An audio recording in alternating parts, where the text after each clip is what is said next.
She said, having one kid is like having an expensive pair of sunglasses. Don't sit on it. Don't lose it. You'll be fine. Well, so far so good for sure on that front.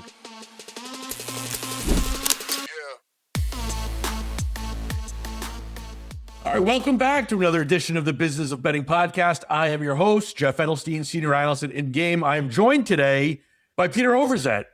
Pete, fantasy life, lols, ship chasing. I mean, it's Swolecast. The list is endless. I mean, how do you even introduce yourself? What's on your business card? Yeah, some might say that I'm overexposed and, I've diluted anything I have to offer into a bunch of fragments that are no longer enjoyable or fresh for anyone. But yeah, apparently it can be cobbled together into a career as well. Well, and I really want to talk about that because, the more that I think about it and the more that I look at it, I mean, you have really created a personality driven brand in a space that is predominantly data driven, right? For sure. Yeah. I mean, especially now, right?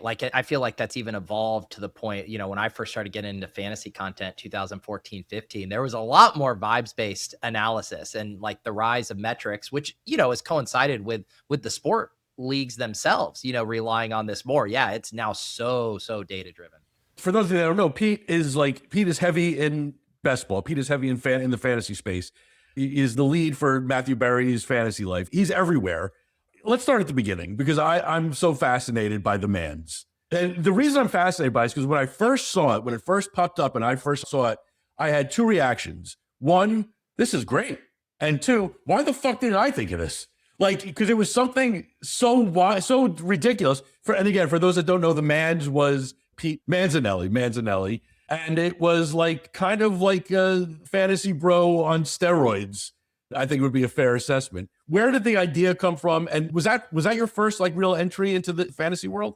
Yeah, no, it was. Yeah, he was this Guido bro character who just was into all the current fads. So, DFS, crypto, all of that, poker. But yeah, no, it actually has a good origin story because not as the mans, I had gone in for an interview with DraftKings. They had a position open for an on-air talent.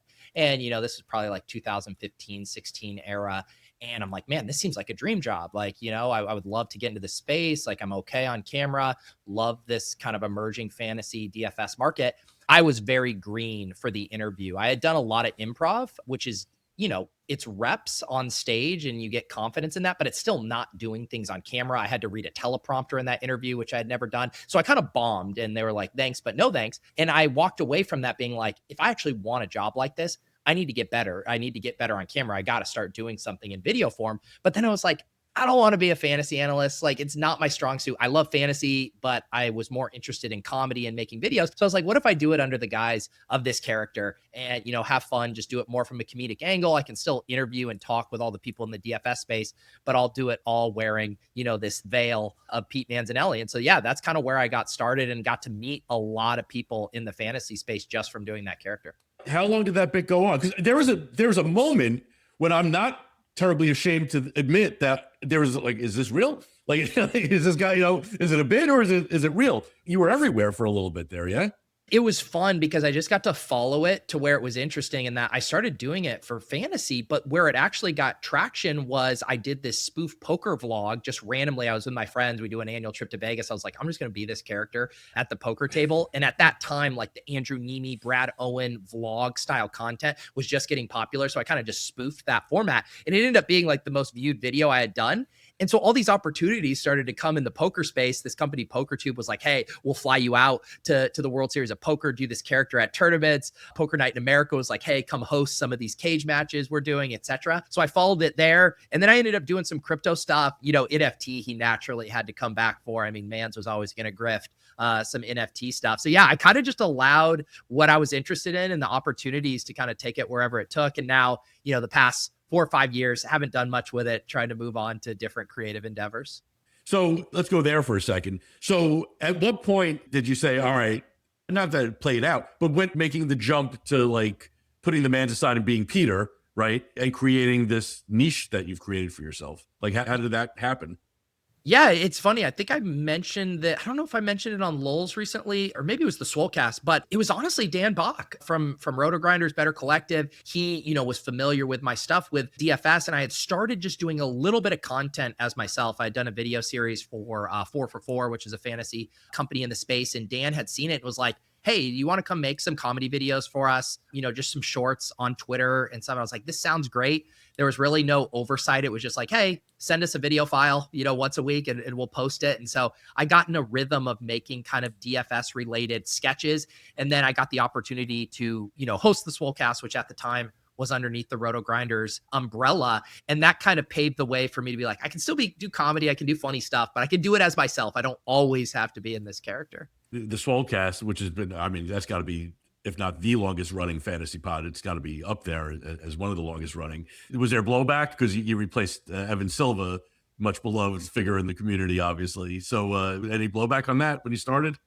Well, I'm sure there are people who stopped watching when Evan was not on. I mean, Evan, maybe because he's like not as forefront right now, like not on Twitter as much as he used to be, etc. But there was a time where Evan Silva was the undisputed king of fantasy football. He was on all these different podcasts. Now he's, behind the ETR paywall most of the time. But I was nervous. I was like, holy cow, you want to talk about big shoes to fill? I'm like, this is impossible. And like Evan Silva's a ball knower. He gives out football takes. That is not me. And then I kind of started to think it through, and I really, then got this confidence in that. I'm like, Kitchen understands you don't replace Silva. You go a completely new direction. And I was a completely new direction. I think that kind of put me at ease of like, they don't want me to be Silva. They want me to be me and be completely different and inject life into the show in a different way. So I was definitely nervous. I remember hawking the comments early on, being like, am I fucking this up? Am I, all this stuff. And then I settled in, found my voice. And now that just feels like ages ago. Yeah, you were like Mr. Roper and Mr. Furley. Completely different vibe. I want to go back to your business because after all, we are the Business of Betting podcast here. But before we do that, you brought up Dan at Roto Grinders, who everyone, he along with others were laid off at Roto Grinders. Dan had been there forever. Coming off the heels of a couple of big layoffs at Underdog as well. I feel like this is a question that like kind of keeps like bubbling up every few years. And I think it's time to ask it again. The future of fantasy that we know. Now, I'm not talking about 2.0, but like the daily fantasy stuff and the best ball stuff. Best ball's just been growing and growing and growing. I was surprised to see Underdog, make some changes there. But I always fear that like the juice is going to run out of this at some point. I love it. I absolutely love playing DFS. I love drafting best ball teams, and I want it to stick around forever. I also recognize not the biggest moneymaker for these companies by a long shot, right? Do you have fear that like it's just going to like peter out? Pun definitely not intended there. Or, I mean, again, you've been in the industry long enough to, I think, have a pretty strong take on this one way or another. Yeah, I think there's concern. I do think salary cap DFS is kind of a good benchmark for kind of what the concerns are with the underdog draft games and daily games. I do think there's a little bit of a distinction between best ball and their daily version. Best ball, like you said, is something that continues to gain traction year over year. And there's kind of like a direct 1-for-1 for people who are in season long. You play your one league. It's like, hey, go get a rep, just practice. It's just an 18-round draft, just like you would, and you don't have to manage it. I know from even doing the Fantasy Life newsletter, like that goes out to a wide audience. Most people who just play in one league, they've been very receptive to best ball content because it's not that big of a departure from what they're used to. Now, daily stuff, we know with salary cap DFS and how competitive that has gotten with sims and optimizers and stuff, that's like a whole nother world. And so I do worry that the draft daily style games of Underdog are headed in the way that the salary cap is, which is the lights are still on. There is still content. There are still tool providers. There is still the hardcore audience that likes to play it. And, we'll have this small little niche, this small little pool to play in, but it's not growing. It's not innovating. It's not bigger and better. People aren't investing a ton of resources in it besides the content providers and sites. And so that's a little sobering because I wanted this to have this propulsive feel of like, yeah, we're going to go bigger and better. I think best ball might be able to weather this, but it's hard to be bullish on DFS innovation right now. I was really hoping against hope that Underdog was going to pull something out of their hat on the daily, like on the salary cap side. I forget which company it was. We're going back 2012, 2013, where there was like, and I think we talked about this on Lowell's a couple weeks ago, like the idea of like salaries, as the week goes on, the salaries, can vacillate based on how many people are building lineups. and you could buy and sell your players. I don't know. Again, that's probably, I'm asking too much. Whereas best ball, 45 minutes of, I've long said, for me at the $5 draft level, it's worth the 45 minutes. Like I'd pay $5 just to have the draft and never even hope to cash it. It's the entertainment value of best ball is there. The other thing about best ball that has really, I'm sure much to the NFL's delight, whether they realize it or not, listen, the NFL has always been a 12-month game, but now it's a 12-month game. And I think the thing is with like the best ball stuff, and I think why people like me are feeling a little depressed about some of these recent layoffs and what they mean is, again, like Underdog has the infrastructure and the user base to continue to spin up tournaments. They can fill whatever $5 tournament they want, but it was really the ecosystem around it. They had started to invest in, let's make better leaderboards. Let's make a better sweat experience. Let's make the app better and smoother to draft on. And those are the things where you're like, yeah, let's remove all friction possible, make this the most enjoyable experience. And that feels like we're, going to hit a little bit of a standstill with that, which is a bummer because you're still going to be able to draft. Like I prefer to draft on desktop just because that's where I'm most comfortable. I like doing it. But for the people who are like mobile heavy stuff, it's like, will they be able to continue to devote resources to the Android app and not just the iPhone? There's all of these questions about it. And I think that's the kind of sobering thing right now is like these games are going to exist. They can continue to make contests, but it's really going to come down to third parties, content providers. There's devs like this guy, Patrick Donovan, who created his own sweat user experience, bbmdb.com, completely free. He got the API. So all these different ways to slice and dice your teams. I think that's where we're headed. We're going to need the people in the community to step up and keep this ecosystem afloat. Yeah, I mean, like on DraftKings, drives me up a freaking wall. I think their best ball product has gotten better, right? But like this year, if you get through to the next, you're looking at the following week. If you're made it through like the first round of the playoffs, you're in a league with 10, 12, 40, it doesn't matter how many people, you can't see anyone's lineup. You have no idea until kickoff, like who you're competing against. There's like no way to figure it out. Let's go back to you in general for a second here. So many people I have on this podcast, CEO types, people like, they're part of a business and they have a defined job. Your business is you, right? And where's the money? I'm almost being serious. I mean, is it ads? Is it affiliate? Is it subscription? Like, or is it's everything? Like, I mean, how much time is spent like sweating? Like, all right, where am I getting all this? Where am I earning my living from? Well, first of all, it's the $500 check you guys are going to send me for this guest appearance. Of course, so yes. If I can just do a couple guest appearances a day, like I'm doing pretty good. No, I think, I have a few different ways for income streams. I would say like the way I describe it to people is I have it kind of broke up into like three parts. I work for Fantasy Life. I write that newsletter. I'm a full-time, W-2 employee with them. So that's one way. I have my partnership with Underdog. I've been with them since the very beginning, kind of, influencer affiliate deals with them. And then I have kind of my YouTube channel with a combination of YouTube ad revenue. I have YouTube memberships, which for people who don't know is like very similar to a Patreon style concept on YouTube. And then, other affiliate and partnerships that I did stuff with the DFS site 1 week season where I get a kickback if people sign up with my promo code. So those three are kind of my pillars. And any one of them, sometimes it's like, oh, could that be shaky or whatever? But having multiple streams actually makes me feel better because if it's like, oh, if one, goes upside down, I still have other things to fall back on. 100%. It's almost like you're drafting 8.33% of every player in best ball. Exactly. So it makes a lot of sense. The Fantasy Life with Matthew Berry, that newsletter, I look forward to the newsletter every morning. It's short, sweet, to the point. One thing that I do enjoy about your content, in addition to the entertainment and the knowledge value, is the and stuff, the exercise, like the cardio club with Underdog. And, and you're always talking about like your exercise regimen and what you're eating. Oh, no. Am I? I didn't realize that. Not come on. And what books you're reading, And so like, it's interesting to me because it's not, again, this is, as I said earlier, what you're doing here is personality driven, right? And so I feel like I've read books based on, this book looks pretty good. Pete read it. I like Pete. I'll read it, So how much of that goes into like, is that just a natural thing? You're spitting it out? Or is it a little bit more like plan? Like, like let's be a little bit more of a lifestyle guy on top of the fantasy. Yeah, I'd say I would hope it comes across as organic because in my kind of how it comes up front of mind for me is organic.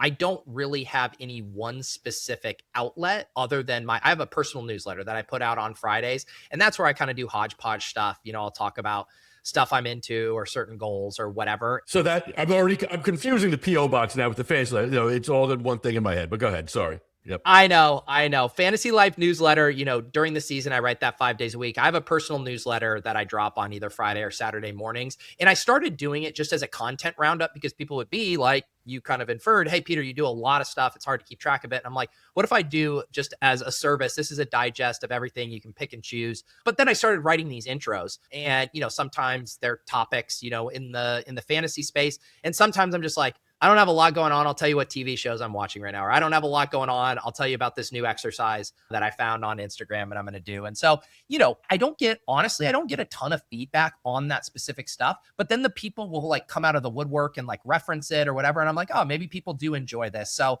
I have no aspirations to be an influencer in any other, realm. It just kind of feels like being myself and sharing interests I have outside of fantasy football. I think it makes sense. I'm sure you've heard of, and it probably is a deep believer in like the 1,000 true fans theory, right? From Gladwell. You find 1,000 people that think you're doing something good and like you can earn a living in this world. Because like, again, like to me, like I have more Peter Overzet in my life than I probably, need, right? But it's all good stuff, it's all good content. And so like I'm there for it. Which actually brings me to a question, and you might want to tell me to shut the fuck up on this one. I love my friends. Some of my good friends date back to like third grade. We still keep in touch. We still hang out, still shoot the shit. And I'm always happy for them and all their successes. However, if two of them that I like did a podcast with every week ended up winning millions of dollars playing fantasy football, the green-eyed monster might come out a little bit, like Pat Courage, Sam Sherman, both winners of the Underdog Best Ball, the Best Ball Mania. It's got to sting a little bit. Like, when's it going to be Pete's turn?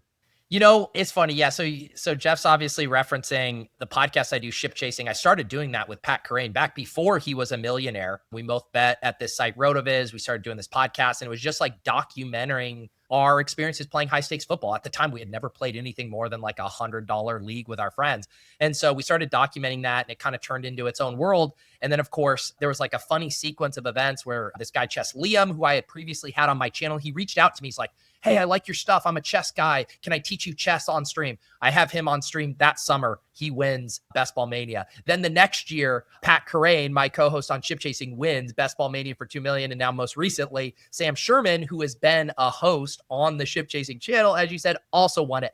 Like if I can just like completely interrogate myself, I think there is like a part of me like deep down where I'm like, oh man, why didn't I have an equity swap with Corain that year where it's like, hey, 5% of each of our stock, because we draft a ton of teams together on Ship Chasing. So it's like, why could this have been one we jointly drafted? But honestly, in this, it's going to sound like cap or cope or whatever, but it's like, I feel like I've hit just a 0.01% outcome to be able to make a living doing this, being early with Underdog and all of this. And it's such a surreal thing to get to, like you said, kind of hop and, jump around to all these different things and make a living. And then also like those things were undeniably good for the show, like Pat's stock going on the rise and Sam. And it feels good to have, Sam on the stream say, the Peter Overzet Midas touch, like that feels good. So no, man, it's all good. And I think about it too. Sometimes when I draft teams with someone on stream, they'll be like, oh, like, are you going to be mad if that one wins and you have to give them 50%? I'm like, first of all, no, they're giving me my time. And second of all, I never would have drafted that team myself. And it's like, if I would have drafted that team, I would have won $2 million. I didn't draft that team. Pat drafted that team on his own. So yeah, I'm at peace with it. That's good. All right. I'm glad to hear that. Another name in this world, Davis Maddock, who's been at this a very long time. I really enjoy, especially on this podcast, the back and forth between the two of you. It feels like almost like a big brother, little brother relationship. How much of it is bit? How much of it is just like action? I'm guessing very little of it is bit at this point, where you guys are just as brutally honest with each other with the microphone in front of you as opposed to not. Yeah, that's the thing. And I'm so thankful we've gotten to that spot where, to me, that's my favorite. Like, my favorite podcasts are when the hosts have just such a long history with each other that you're almost like not even broadcasting or interviewing or doing a show. You're just there riffing with each other. And I think we've settled into that where it's like, we have real frustrations with each other. We have real, whatever, like little pettiness or jealousy or whatever it is. And so just having that come out through the course of the show, that's the kind of content I like to consume. And so when people say the same about our relationships on that show, it makes me feel good. Cause I'm like, yeah, that's what we're going for. Well, it's true. And it worked. I mean, and the Soulcast with, David Kitchen. I mean, there are times, and this is like as high a compliment as I think I could pay a podcasting team. I mean, it's Smartless-esque, right? Where it's just, I'm not there for the guests. I'm not there for the content. I'm there to listen to the three guys just, take shots at each other, you know? And so, yeah, it's very good. If you were to get into this cold today, so advice to the next Peter Overzet, if you will, what would you do differently? What would you do the same? Like, how would you go about it? Yeah, man, it does feel, daunting to get into some of this stuff now, specifically with, some of the hurdles we just talked about with the industry. Like one of the things that allowed me to quit my day job and go full time was Underdog giving me a deal at the time. And I'm like, holy cow, like this gets me part of the way there to making up what I was making at my software job. Can I cobble this together and justify it? And so, I don't know what kind of those deals are available that soon to people now, just because the space isn't growing as much. But more on like a content side, I think the biggest piece of advice I give people is you have to make the content you enjoy making, because if you make something you don't enjoy making and you get recognized, guess what? They're going to pay you to do the thing you don't actually like that much. And so then it's like, I think sometimes people have these weird gymnastics of like, I'll eat shit and do this work I don't like just for a foot in the door. And then maybe I can transition over to what I truly like. And I'm like, maybe, but that's generally not how it works. It's like, if you find something you love and you're so passionate about it that you're going to do it nonstop, and then someone sees that and they're like, oh yeah, go do that thing for us. Like that's the dream.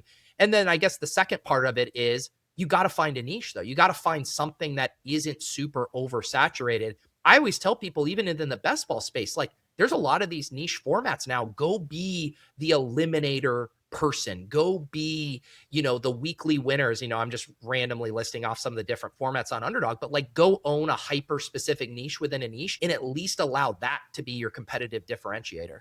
Yeah. I think it's funny. Football, for as much content is out there, I still haven't found like the guy that just concentrates on like safety play, and what that means for running backs. You know what I'm saying? Like, show me something that gives me an edge for a week, and I'm just writing you a check at that point. As far as like your day-to-day business goes, how much time is spent on like, I'll say the boring stuff, like the thumbnails, the SEO, like the making sure like all your T's are crossed and I's are dotted, as opposed to the actual content?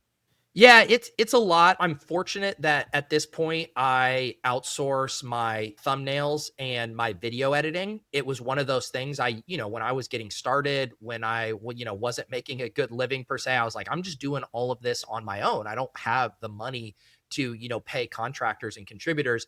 Once I got to the point where I could justify that, that was huge for taking a lot of that work off my plate. And it's a win-win too, right? It's like, if you have to fix a faucet at your house and you're not a plumber, not only do you get to not do it yourself and waste that time, but you actually get someone who's good at it doing it. That was like me. It's like, yeah, can I make a thumbnail? Sure. But I'm not a graphic designer. That's not what I'm doing. So that's a win-win. But there is still the tediousness of, I'm getting events up I'm not even on the show ADP chasing, but I'm getting their event up. I coordinate with my graphics guy on the thumbnail. So yeah, I don't know. I would say like 30% of what I do is kind of like admin-y stuff behind the scenes versus like the actual content you see coming out from me. Do you have anything else cooking, or are you at capacity? I do have an idea that I'm working on now that I'm probably going to announce in the next like few weeks or so. I'm actually talking with my production team tomorrow, and I'm in the phase where the project is getting so big in my head that it's starting to scare me.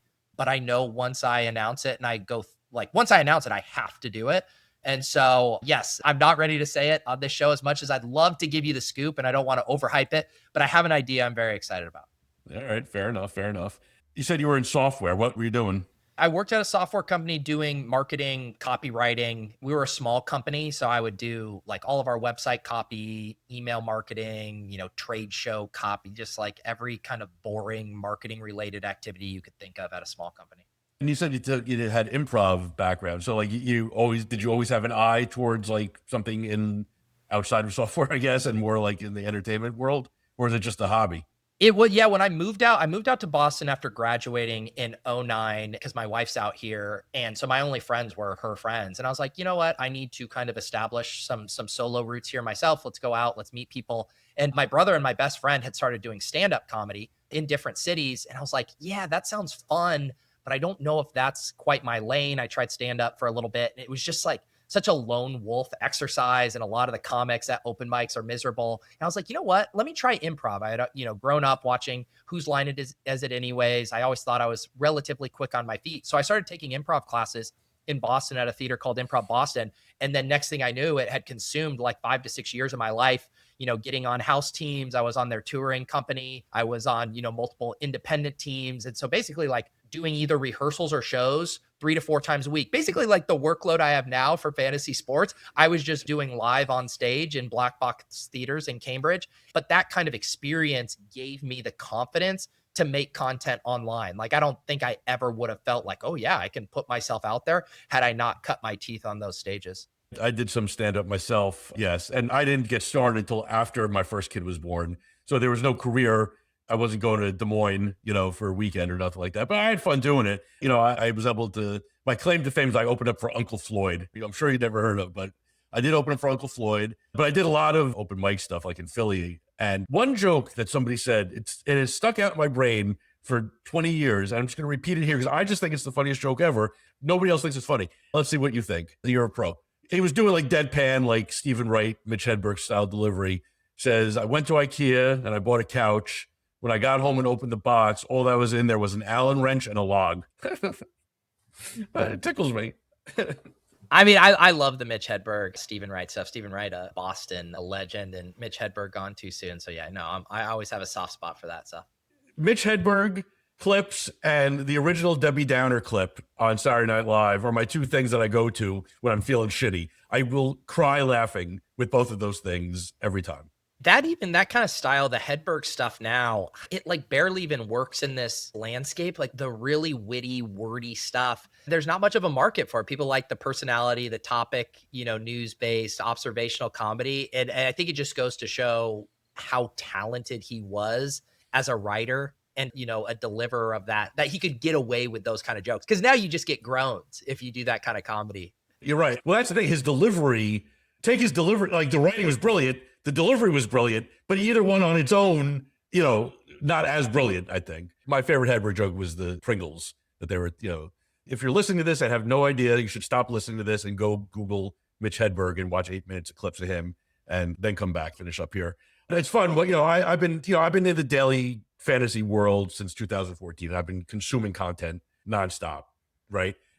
Generation ahead of you. And I'm one of the older people, certainly probably still playing this game. But like, it's fun now watching you guys get old because I don't feel as old and everyone's having kids and everything. And so you got a daughter, fatherhood, but something else, huh? Yeah, it is. Yeah. I mean, I think back to like, you just had me reminiscing about back when I was like editing all of my own stuff. And I'm like, yeah, that was like back when I had a bunch of time. Like I didn't have anything better to do. I remember spending like an entire Saturday, like 10 hours straight at my computer editing this video. One, because I was teaching myself how to do it. And two, because I had nothing better to do. And now I'm like 10 hours on a Saturday to myself. I am lucky if I get 60 minutes in the middle of the day because my toddler no longer even naps now. So that was a huge change. It was actually something I was kind of writing about at the beginning on my personal newsletter.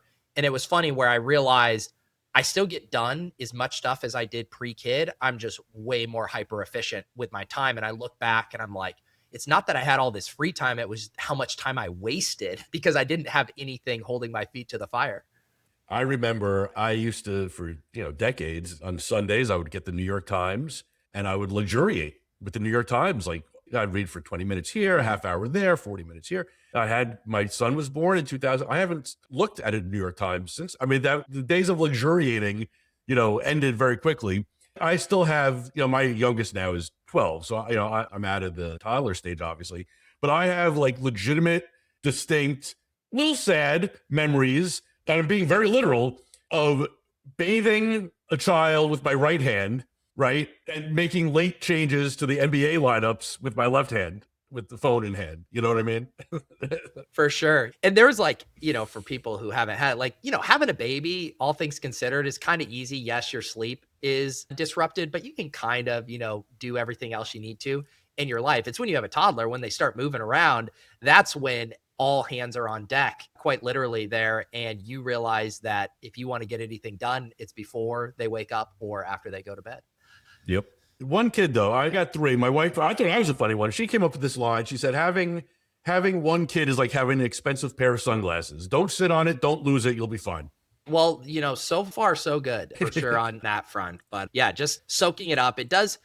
I don't know if you felt this way or like your pre-career, like before kids, but I felt like it gave me so much more perspective. Like the things I used to fixate on or obsess over, I'm like, that's something I'm going to think about for like 30 seconds now and move on. And just like having a kid, every problem seems so much smaller when you are trying to keep a tiny human alive.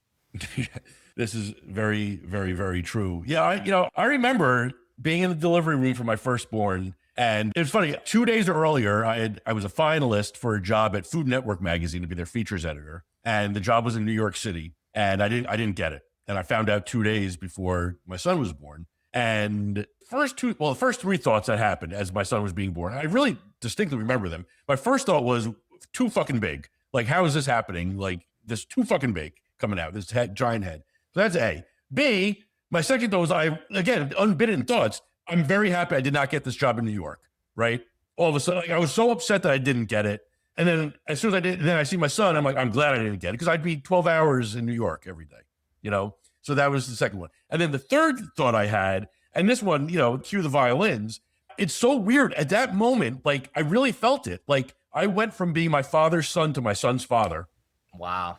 You know what I'm saying? Like, I felt like that immediate switch get turned. And yeah, it's definitely like a life-changing experience. Now my oldest is going to get his driver's license in a month, smoking weed. It's life comes at you fast, pal.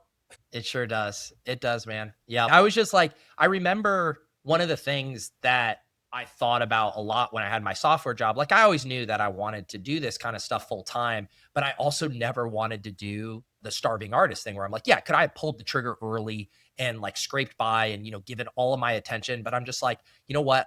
I want to make this transition. We probably delayed having a kid, a couple years just with the idea of like, I would like to feel like I have some traction, some ability as a provider before I have the kid. Cause that's never a good feeling when you're trying to scrape by while also being a first-time parent. Yeah, well, my wife and we were married in '02. Yeah, we had 7 years before we had our first kid, and like that was a big part of it, like making sure that we had like our roots down and like that we could support. I mean, I distinctly remember we were saving to go on a vacation, my wife and I, the first time. And every week we take $20 bill, each of us, and put it in in the lockbox in the apartment. And after a year, we had enough money, we went on vacation. I mean, not that I'm Rockefeller over here today, but I can go on vacation if I want. So yeah, things change. So when's baby number 2 coming, pal? Come on. I don't know. You're going to have to stay tuned for my big announcement next week. No, just kidding. One day at a time. That's my stock answer. That's a good answer. It's a good answer. All right, dude, thank you very much for doing this today. I really appreciate it. Now I'm kind of jazzed. I'm looking forward to more Peter Overzet in my life with whatever this new announcement's going to be. Very, very excited. I think I'm catching you on the day that you drafted your first best ball team for the year. Is that correct? Yeah, depending on when this comes out, it was right after the combine here and decided to finally hop in the streets. I normally keep them at bay a little bit. Underdog releases these tournaments early and earlier. It's been the NFC Championship game the past 2 years that it drops. And I'm just like, go with God, guys. I need give me 6 weeks. Give me 6 weeks here. Got it some good decompressing in February. And then I'm like, all right, I'm ready to roll up my sleeves and get back in the thick of it. I haven't done one yet. Where's Love going? Is he late first round, early second round? Early second. He went like second pick, a second round in both my drafts today. Sounds about right. All right, Pete. We'll see you, man. Thanks again. Yeah, no problem. Thanks for having me, guys. Yeah.